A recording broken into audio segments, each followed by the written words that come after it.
بسم الله للنبي الكريم وآله وأصحابه الكرام. الفاتحة. بسم الله الحمد لله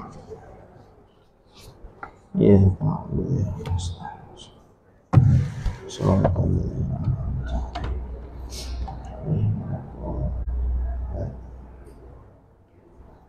أعوذ بالله من الشيطان الرجيم. بسم الله الرحمن الرحيم. الحمد لله رب العالمين، والصلاة والسلام على أشرف الأنبياء والمرسلين وعلى آله وصحبه أجمعين.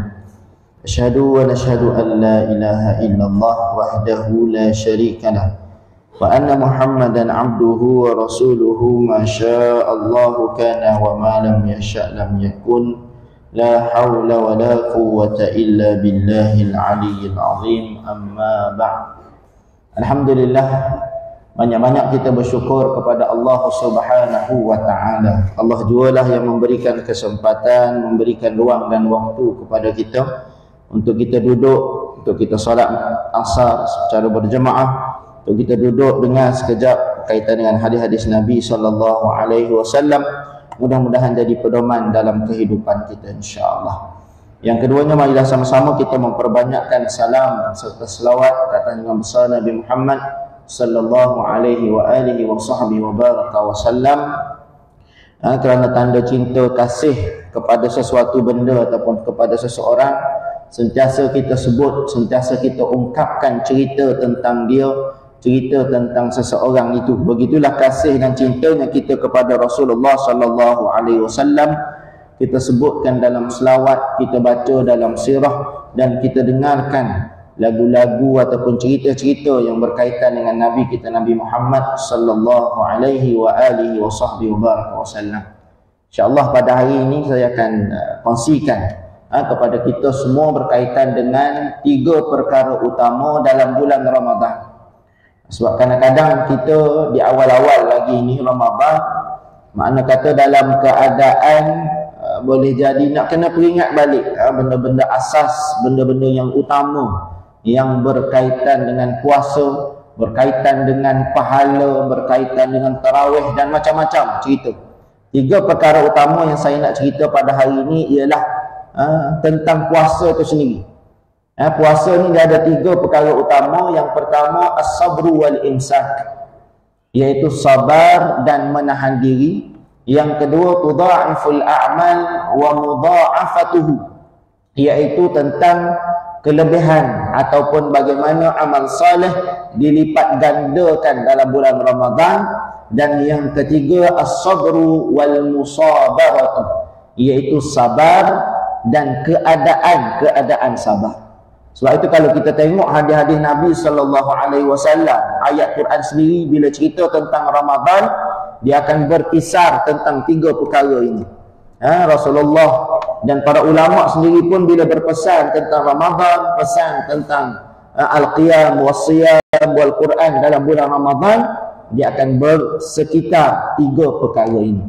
Dan sebelum daripada itu, beberapa perkara yang mungkin saya nak kena tegur ataupun ni peringatan kita bersama. Kadang-kadang kita lupa, kadang-kadang kita dalam keadaan syok sangat ibadah, perkara-perkara teknikal kita tak berapa nak ingat sangat. Satu benda yang menjadi orang kata ni pandangan, dari sudut pandangan saya lah, pandangan saya, bila kita mana kata di awal Ramadan, alhamdulillah mana-mana masjid kalau kita tengok masih ramai lagi orang datang sembahyang dan sebagainya. Itu satu benda yang baik dan perlu kita teruskan. Kalau anak kita ada lagi yang tak pernah datang ke masjid, tak pernah datang tarawih bersama-sama, kita ajaklah. Kalau ada jiran kita ataupun siapa sekalipun yang kita kenal, ajaklah datang. Ajaklah datang ke masjid. Mudah-mudahan inilah cara kita mengimarahkan bulan Ramadan.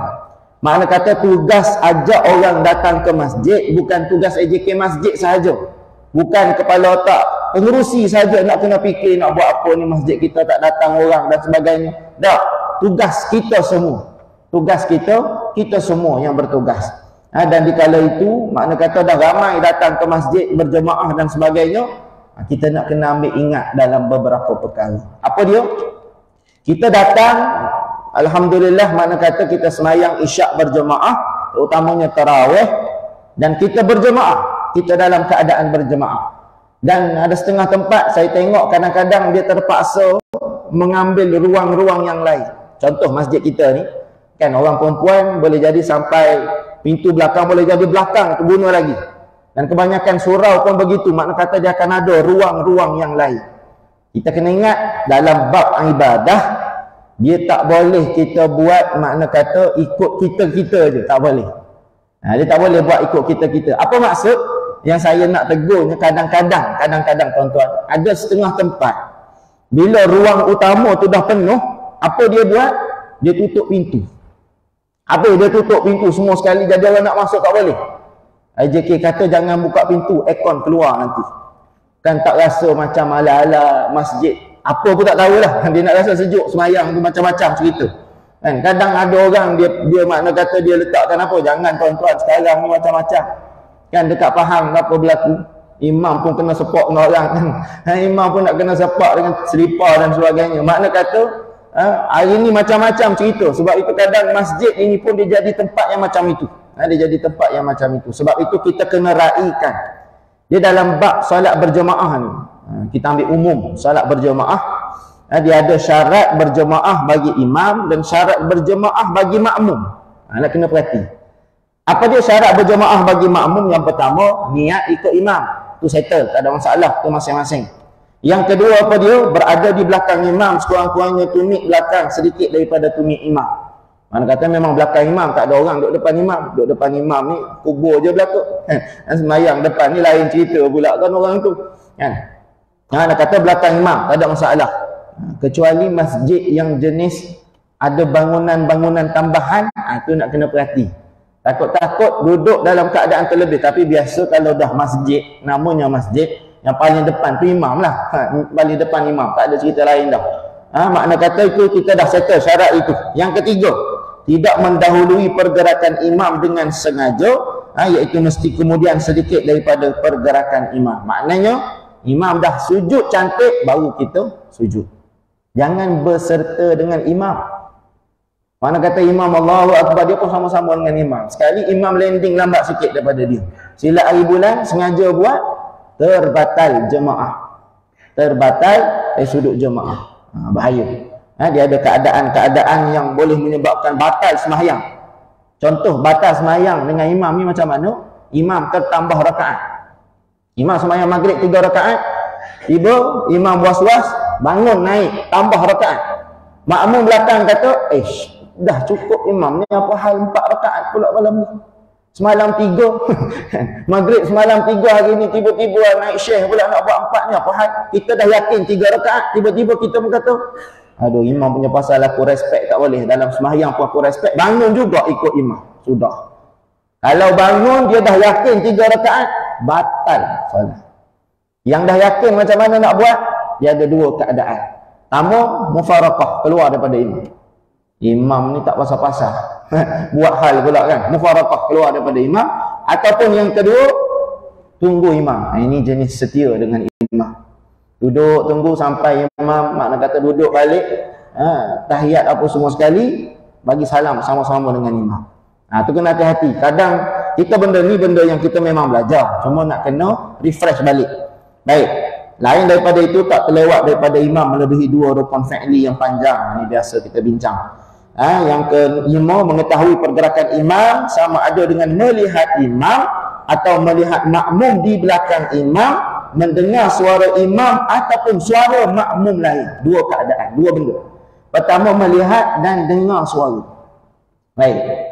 Kalau dengar suara sahaja, kadang-kadang ada syarat-syarat yang ulama letak, makna kata tidak cukup. Contoh keadaan macam mana? Makmum penuh belakang, orang pun tutup pintu belakang. Itu paling mudah kita ambil masjid kita ni lah. Tutup pintu belakang, sliding door tu. Belakang tu ada makmum lagi, makmum perempuan, muslimat. Tutup. Bila tutup, dengar tak dengar? Dengar. Tapi nampak ke tidak pergerakan? Tak nampak. Dia akan jadi masalah bila mana contoh berlaku keadaan blackout. Tak dengar langsung. Dua-dua masalah. Dengar pun tidak, melihat pun tidak.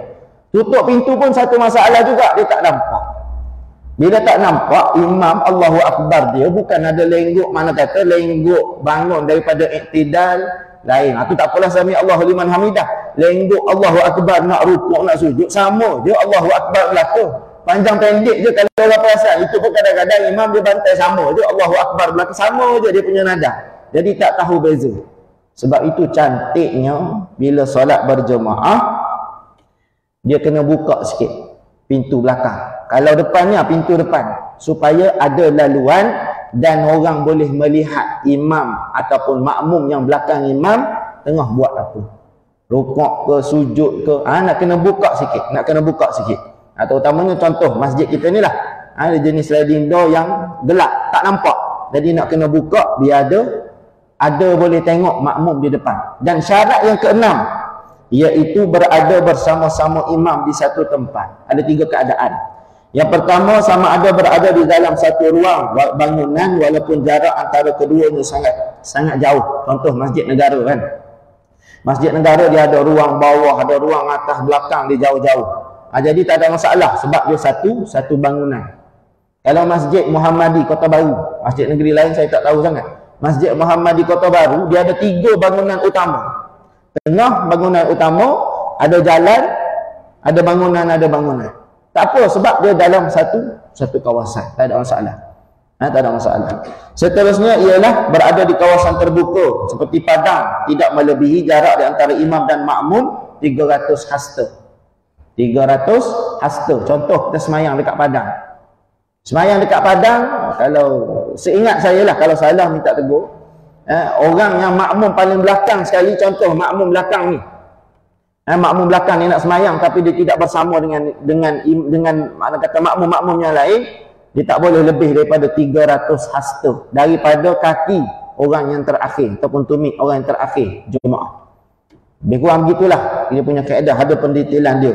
Cuma yang saya nak sebutnya contoh satu lagi ni iaitu imam di dalam masjid, makmum di luar, yang mana mereka dihubungkan oleh makmum lain yang bersambung sehingga sampai kepada imam. Ini syarat. Maknanya apa dia? Contoh orang semayang datang lambat, semayang belah tepi. Sah tak sah tak ada masalah. Ada sudut berjemaah tak ada masalah. Cuma nak kena ada bagi laluan.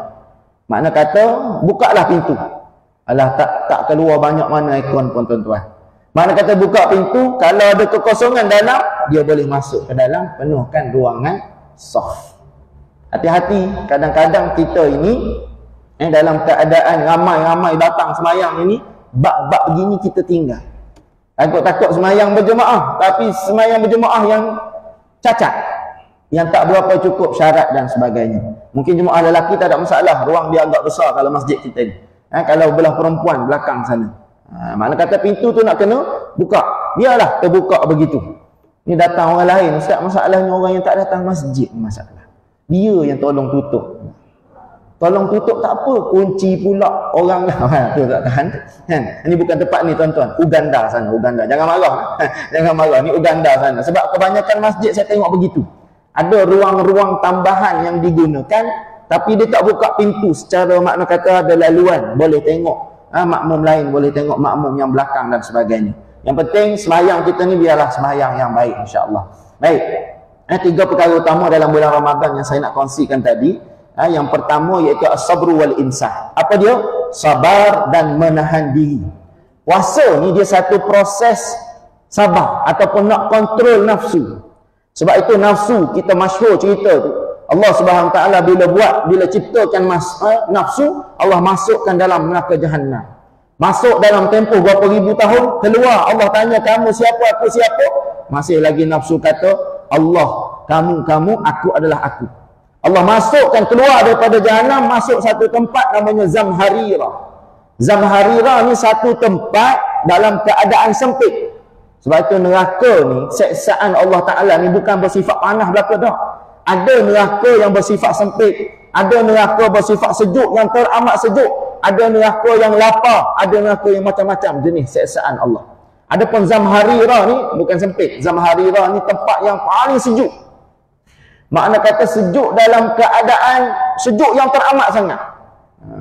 Dia salah satu tempat neraka Allah Subhanahu Wa Taala. Masuk dalam tu tempoh beribu tahun, keluar nafsu, relax, tak ada apa-apa. Kamu, aku. Dan sekali Allah suruh masuk satu tempat. Tempat ini dalam keadaan Allah sebut pada malaikat, jangan kamu pedulikan apa permintaan dia, nak makan, nak minum, jangan pedulikan, duduk dalam tu. Dalam satu riwayat sebut tak lebih daripada 30 hari nafsu dah mengalah dengan Allah. Allah kata biar dulu, tambah lagi beberapa hari, tambah lagi. Ada satu riwayat sebut 36 hari. Dalam tempoh 36 hari, tempoh itulah nafsu mengalah. Allahu Rabbi, dan aku ini hamba-Mu ya Allah, Engkau Tuhan. Tu nafsu. Sebab tu nafsu ni benda yang nak kena ada dalam diri manusia. Jangan kita dengar buruknya nafsu, kita kata biarlah aku tak ada nafsu pun tak apa. Oh, kalau tak ada nafsu nak senyum pada orang pun tak boleh. Makan tak ada rasa, orang lain makan ada rasa juga, kan? Sebab apa? Makan dia nak kena ada nafsu tu, barulah makna kata talazzul, kenikmatan, kesedapan makanan tu rasa, kan? Hidup kita pun nak kena ada nafsu, tapi nafsu ni dia nak kena kontrol, baru dia jadi satu benda yang baik. Sebab itu kita dalam bulan Ramadan kita kontrol nafsu kita. Dan jangan kontrol nafsu ini dalam keadaan macam mana? Oh, kita duduk masyhurkan satu hadis Nabi SAW. Apa dia? Tidur orang-orang yang berpuasa itu satu ibadah. Ini hadis paling masyhur sekali bulan Ramadan. Kadang dia berhujah dengan isteri dia. Abang bangunlah abang daripada subuh sampai ke zuhur main kasar. Bangun-bangun asar, Allahu Akbar, cepat sungguh masa berjalan. Inilah tanda akhir zaman, kata suami dia. Padahal dia bantai tidur daripada zuhur bangun, daripada subuh bangun zuhur semayang sekejap, bangun asar pun pukul 5, 6, 5, kan? Allahu Akbar.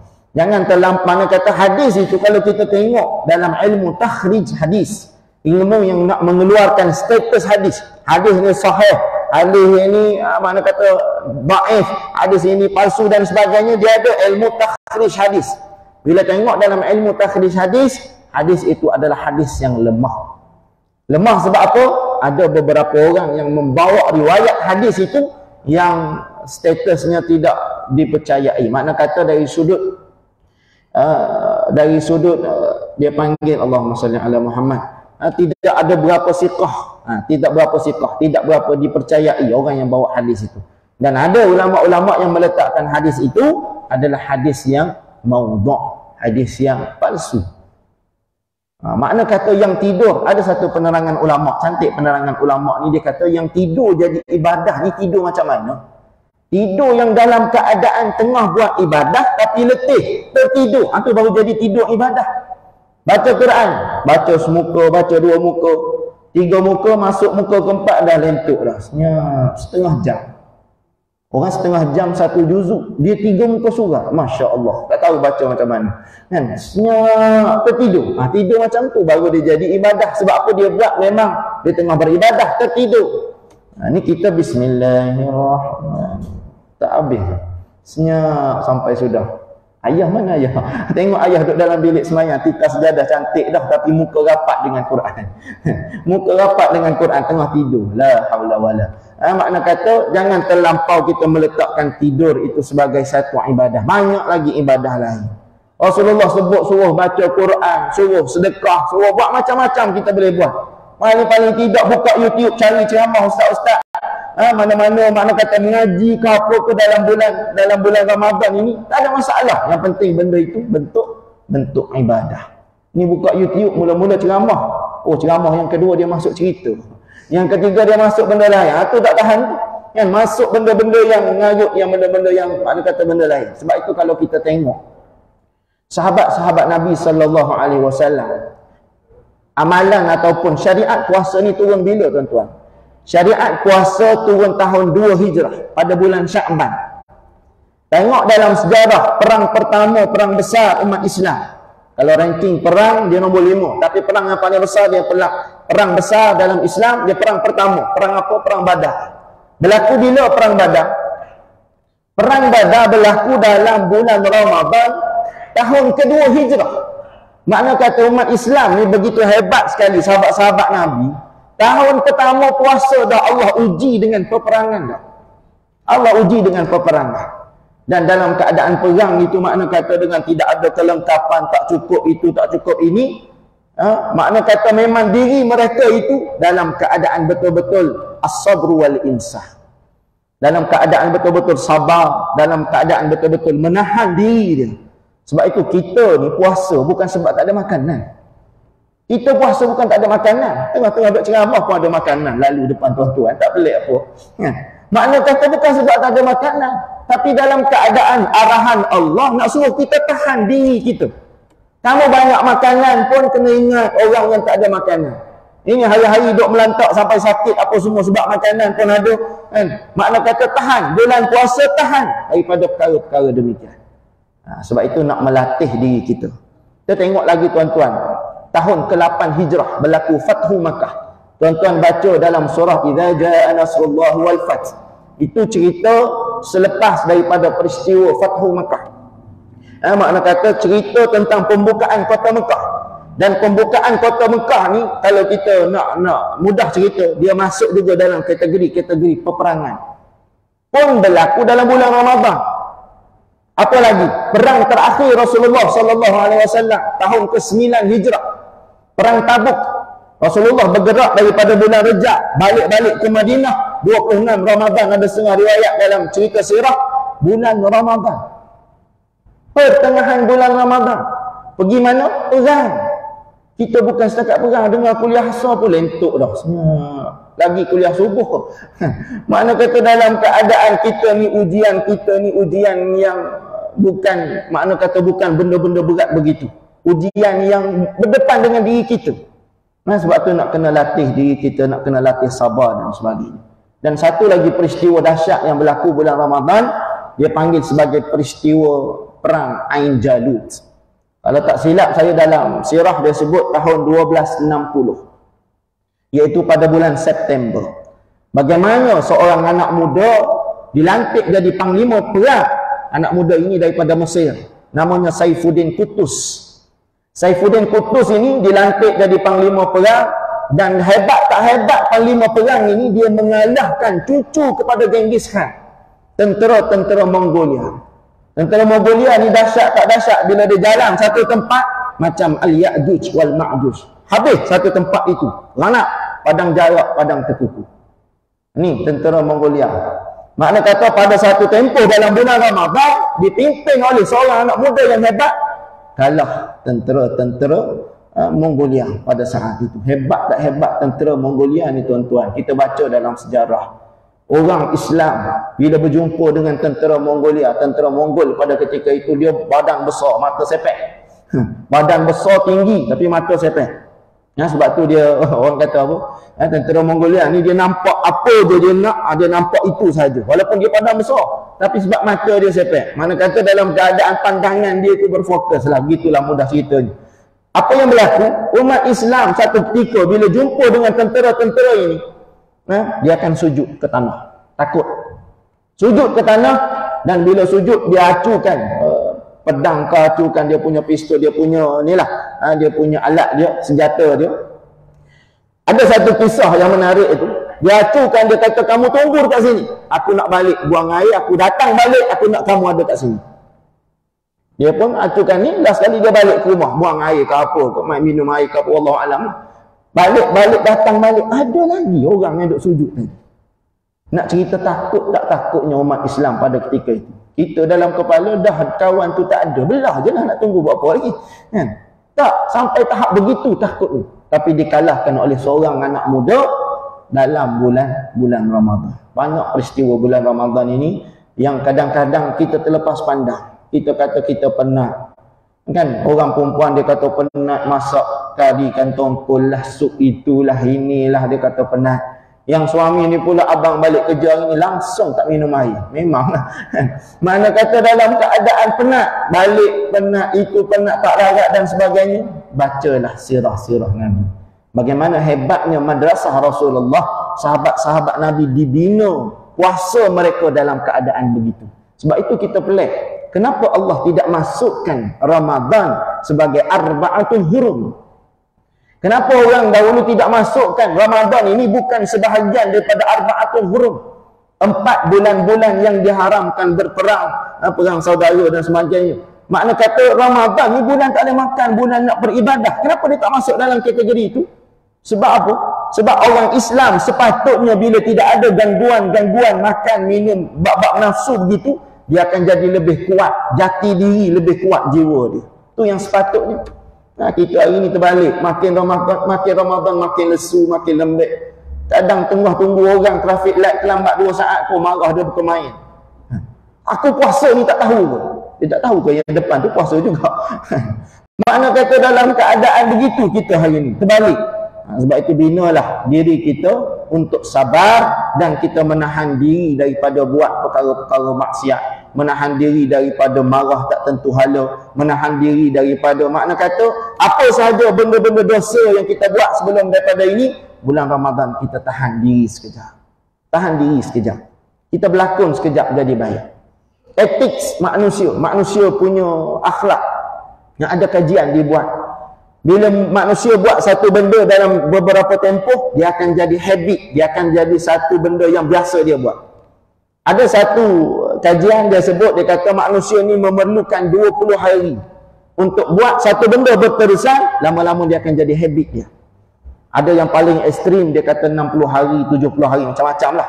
Tapi antara yang medium ataupun yang mediumnya, yang pertengahannya ialah lebih kurang 30 hari ataupun 20 hari lebih.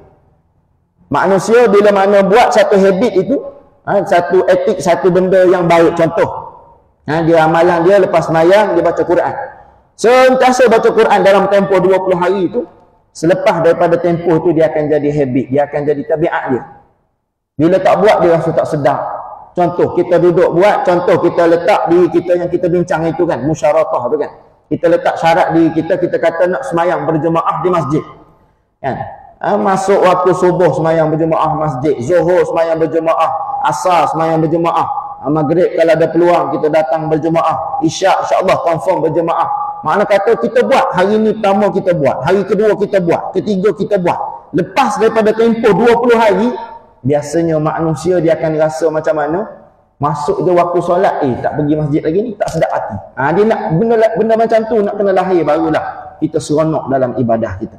Baik, itu yang pertama. Yang kedua, iaitu qudha'aful a'mal wa mudha'afatuhu, iaitu amal-amal soleh kita dalam bulan Ramadan ini dilipat gandakan oleh Allah Subhanahu wa taala. Amalan sunat digandakan seolah-olah amalan wajib, dan amalan wajib tidak terhitung berapa makna kata dia punya kelebihan, dia punya pahala dan sebagainya. Sebab itu kalau kita bincang fokus utama kita dalam bulan Ramadan, yang antaranya ialah Lailatul Qadar.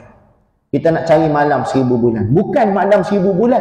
Allah sebut dalam ayat itu khairum min alfi syahr, lebih baik daripada 1000 bulan. Sebab itu kalau kita nak bincang bab kelebihan, bab makna kata nilai tambah kepada ibadah dalam bulan Ramadan, dia tidak terhitung nilainya. Yang penting apa kita buat perancangan amalan-amalan soleh yang aku buat sikit tapi berganda-ganda. Antaranya apa dia? Antaranya kita infak, sedekah. Sedekah ini kadang duit banyak pahala sikit, kadang duit sikit boleh jadi pahala banyak. Sebab apa? Ia bergantung kepada niat dan mujahadah orang nak buat satu benda itu. Bagaimana peristiwa kisah dalam satu perang? Dia perang ini bila mana diisytiharkan perang akan sampai berita perang. Bila dapat berita perang dan Rasulullah sallallahu alaihi wasallam, macam kita buka akaun, buka tabung. Siapa-siapa yang nak infak, nak sedekah, apa sahaja yang memudahkan peperangan dialu-alukan. Marilah Sayyidina Umar. Sayyidina Umar bawa harta yang banyak. Dilihat oleh para sahabat. Lalu Nabi sallallahu alaihi wasallam tanya, Umar, kamu tinggal apa lagi pada keluarga kamu? Aku tinggal separuh lagi daripada harta aku. Banyak harta dia. Dia bawa separuh dan orang tengok Masya Allah banyak. Datang Sayyidina Abu Bakar bawa sikit daripada Sayyidina Umar. Nilainya tak sehebat Sayyidina Umar. Tapi bila ditanya oleh Rasulullah, Abu Bakar, apa lagi kamu tinggal untuk keluarga dekat rumah apa semua? Abu Bakar kata, aku tinggal Allah wa Rasul. Sebab itu nilai sedekah kita ni bukan pada nilai. Yang penting bagaimana mujahadah yang kita nak bagi, istiqamah kita nak bagi sedekah itu. Ada orang dia bagi sedekah RM1 tapi setiap hari, tapi itulah kemampuan dia, Masya Allah, besar tak kira. Sebab apa? Pahala usaha, pahala mujahadah dia dalam keadaan dia lawan, dia jaga diri dia untuk, mana kata, untuk sedekah, nak keluarkan sedikit daripada harta dia. Sebab itu kita ini kadang-kadang jangan kita duk fikir ganjaran Allah. Kalau Allah kata nak suruh puasa, Allah tak perlu pun sebut makna kata kelebihannya begini, kelebihannya begini. Cukup kita puasa sebab kita hamba dan Allah itu Tuhan. Tapi kenapa Allah masih cerita kelebihannya begini? Ganjarannya aku sendiri yang akan bagi, tidak terkira, bertimbun-timbun amalannya. Sebab apa? Dia semacam nak promote pada kita. Nak promote. Kedai kalau baru buka saja-saja, dia tak ada promote, orang tak pergi juga. Sebab tu nak kena promote, tiang-tiang api nak habis, nak kena ada banting banner tentang kedai kau. Baru, apa benda ni, apa benda ni. Padahal makna kata dekat sebelah rumah kita kan. Kadang-kadang benda itu. Tapi dalam keadaan promosinya hebat, kita rasa nak, kita rasa begini dan sebagainya. Sebab itu amal soleh kita ni pun banyak promote daripada Nabi, daripada Allah Subhanahu Wa Taala, supaya kita grab, kita tangkap benda itu, kita buat benda itu. Dan ada satu hadis Nabi sallallahu alaihi wasallam an Abdullah ibn Amr anna Rasulullah sallallahu alaihi wasallam qala as-siyam wal Qur'an yashfa'ani lil 'abdi yawm al-qiyamah. Yaqulu as-siyam ay rabbi man mana'tuhu at-ta'am wash-shahawati bin naharin fashaffi'ni fihi, wa yaqulu al-Qur'an mana'tuhu an-nawma bil-laili fashaffi'ni fihi, qala fayushaffa'an. Hadis Nabi sallallahu alaihi wasallam ini hadis yang sahih, sanadnya sahih, dikeluarkan oleh Imam Ahmad dalam musnad dia. Daripada Abdullah ibn Amr radhiyallahu anhu berkata bahawa Rasulullah sallallahu alaihi wasallam bersabda, puasa dan Al-Quran ini akan memberikan syafaat kepada hamba, yakni orang yang berpuasa yang sentiasa membaca Al-Quran. Ayat membaca Al-Quran dia bukan membaca yang bersifat one off, tuan-tuan. Tadarus Al-Quran yang Rasulullah buat bulan Ramadan bukan duduk sekali menghadap malaikat Jibril satu malam, khatam 3 Quran, lepas tu tutup Quran tak buka dah. Bukan macam tu. Ni kita kadang satu Ramadan masuk tadarus, ambil gambar. Alhamdulillah bertadarus hari ni. Habis segala social media keluar. Hari kedua orang tanya, mana gambar? Tak ada gambar dia pun. Takkan nak post baju yang sama, kan orang tanya pula, pakai baju sama ke semalam dengan hari ni? Sebab itu amalan ibadah kita ni nak kena berterusan, nak kena istiqamah baru jadi, terutamanya tadarus, terutamanya dalam bab solat dan sebagainya. Dan Rasulullah sebut dalam hadis ini, puasa akan berkata, wahai Tuhan, sesungguhnya aku telah menahan hamba-Mu ini daripada makan, minum dan perkara syahwat pada waktu siang, maka terimalah syafaatku kepadanya. Manakala Quran pula berkata, wahai Tuhan, sesungguhnya aku telah menahan hamba-Mu daripada tidur di malam hari, maka terimalah syafaatku kepadanya. Baginda Nabi sallallahu alaihi wasallam sebut, maka kedua-dua orang ini, kedua-dua amalan ini memberi syafaat kepada orang tersebut. Kita nak syafaat, kita nak syafaat. Di dunia pun kita nak syafaat, lagi-lagi di akhirat. Di dunia pun kadang-kadang makna kata ada beberapa perkara yang kita memerlukan syafaat-syafaat itu. Begitu juga di akhirat, lagi-lagilah kita nak memerlukan syafaat daripada Allah Subhanahu Wa Taala. Syafaat ni apa dia? Dia panggil blessing ataupun benda yang memudahkan urusan kita. Terutamanya di padang mahsyar. Bila Allah sebut tentang kiamat, bila Allah nak mengakhirkan dunia ini, Allah sebut dalam Quran, izas samaa'un syaqqat wa adzinat li rabbiha wa huqqat wa idzal ardu muddat. Allah sebut izas samaa'un syaqqat, apabila langit dalam keadaan terbelah, wa adzinat li rabbiha wa huqqat. Sebab apa? Sebab apa langit berbuat demikian? Sebab wa adzinat, mendengar arahan, patuh arahan Allah Subhanahu Wa Taala. Wa idzal ardu muddat, dan apabila bumi dalam keadaan kita tengok ada bukit, ada kolam, ada lubang, macam-macam cerita, Allah muddat, Allah ratakan. Sebagaimana kita duduk dalam masjid ni rata, begitulah akhirat esok. Allah bagi gambaran apa dia? Di padang mahsyar esok-esok kita jenis tak boleh nak menyorok. Hari ni mungkin boleh menyorok, ustaz ni kau aku duduk belakang tiang lah, mengantuk sikit ni. Yang ustaz ni kau aku duduk sini lah, boleh menyorok, tak ada masalah. Tapi di akhirat padang mahsyar esok, semua manusia akan dilihat dan semua manusia akan melihat. Sebab apa? Sebab duduk dalam keadaan satu tempat yang rata. Jadi kita nak apa dia di situ? Kita nak syafaat. Sebab itu syafaat yang besar dalam bulan Ramadan ini Quran. Dengan siam kita. Kita buat yang terbaik insya-Allah. Dan yang terakhir perkongsian pada hari ini iaitu berkaitan dengan as-sabru wal musabarah. Yang ini saya nak petik satu kata-kata Imam Ibn Rajab Al-Hambali. Dia kata sabar ni ada 3 jenis. Sabar dalam kehidupan kita ni ada 3 jenis. Yang pertama iaitu yang disebut sebagai sabar dalam mentaati Allah Subhanahu wa taala. Kita sembahyang ni benda yang agak susah. Mujahadah orang nak sembahyang ni beza-beza tuan-tuan. Ada orang datang sembahyang, bagi dia perjalanan nak pergi sembahyang tu susah. Nak kena berjalan kaki, sakit itu, sakit lutut, sakit gaut, macam-macam. Nak datang sembahyang. Ada orang sakitnya tak ada, kaki tak sakit, umur pun muda 30, 25. Tapi mujahadah apa dia? Mujahadah nak tinggal game, nak tinggal katil bulan-bulan puasa ni pula. Nak start kereta. Macam-macam mujahadah orang nak mentaati Allah Subhanahu wa taala. Yang kedua, sabar, iaitu sabar daripada melakukan perkara yang Allah haramkan. Orang yang jenis suka bercakap, tiba-tiba bulan Ramadan nak berhenti bercakap, susah. Sebab apa dia kata tahun ni aku, tahun lepas puasa makan minum tak ada masalah. Buat-buat perkara membatalkan puasa tak ada masalah. Mulut aku tak boleh puasa. Dia pun nak puasa mulut. Payah nak kurangkan bercakap. Orang jenis sentiasa bercakap, susah nak tutup mulut. Sebab itu dalam bab mujahadah, sabar dalam keadaan buat benda-benda haram ini pun masalah yang susah. Sebab apa? Buat satu benda yang haram ni menyeronokkan jiwa dia, menyeronokkan nafsu dia. Nak tinggal susah.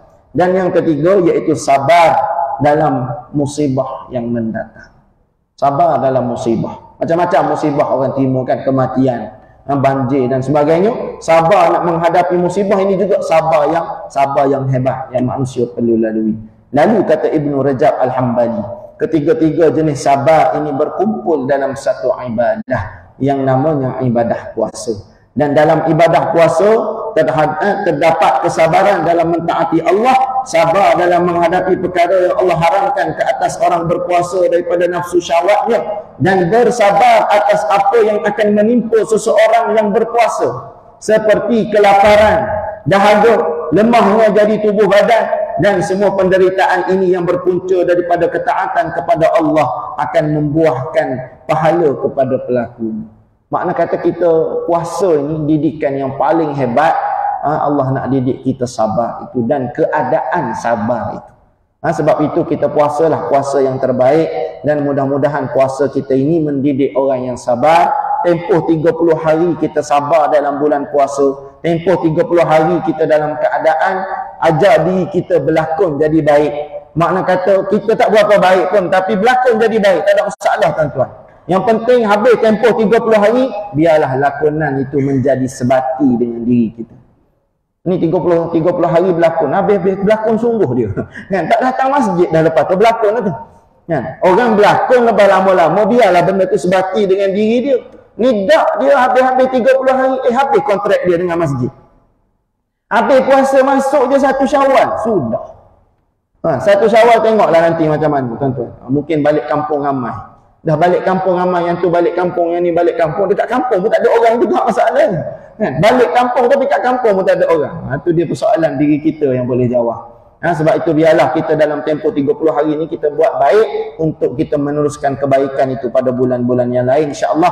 Mudah-mudahan kita puasa dalam keadaan puasa yang terbaik pada tahun ini, puasa yang lebih baik daripada tahun-tahun yang sebelumnya, menambah kualiti ibadah, menambah kualiti sabar kita, insya-Allah. Aku qouli hadza wa astaghfirullahal azim li wa lakum. Wassalamualaikum warahmatullahi wabarakatuh. اللهم ارزقنا الفهم النبيين وحفظ المرسلين وإلهام الملائكة المقربين برحمتك يا أرحم الراحمين والحمد لله رب العالمين.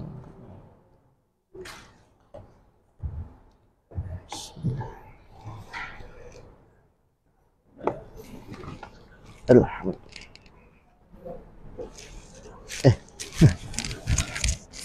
bawa lagi.